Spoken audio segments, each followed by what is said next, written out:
Hey mga master, welcome gali liwat sa akon nga channel. For today's video ay share ko sa inyo kung diin makaabot ang 10 pesos nyo. Siyempre diri lang na sa Nanay Muling Pastel and Store. Ano pa ginawat nyo? Kadto na kamo diri kay para ma-prepare ko kung ano ang mga gusto nyo. I-prepare na gali nato ng 2 ka sibuyas, 1 kilo nga tuna, toyo, kag ang Maggi Magic sarap mga master. Iwao na dahil nato ng 2 ka sibuyas mga master, hinahinay lang gali mo kay base maapil mga tudlo nyo. Sa mga viewers ko gali nga nagsagan lang katanaw, kung wala nagpalo please lang follow ka mo, kay kung hindi gani sunugon ko yun mga balay nyo.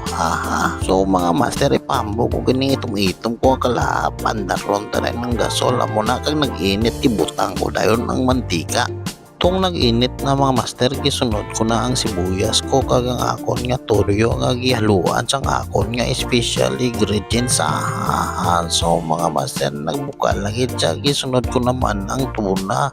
Amo gali na nga amon recipe mga master, tuna lang kay medyo barato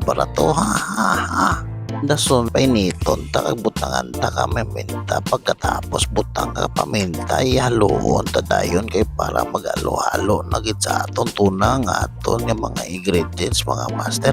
Nagpahambog pag ko na duwagid ka kasandok akon gigamit.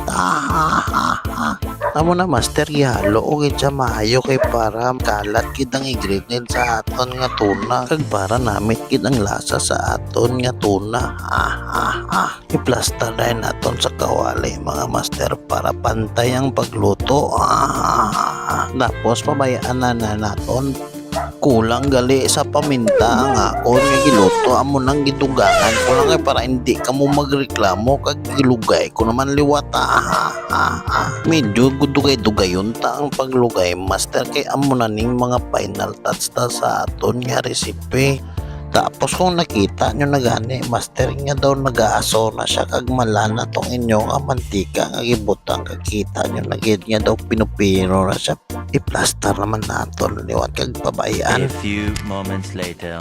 So mga master, FYI lang, hindi ito tanan nga tuna ang 10 pesos kundi ang amon serve na salmon nga tuna pastel mga master.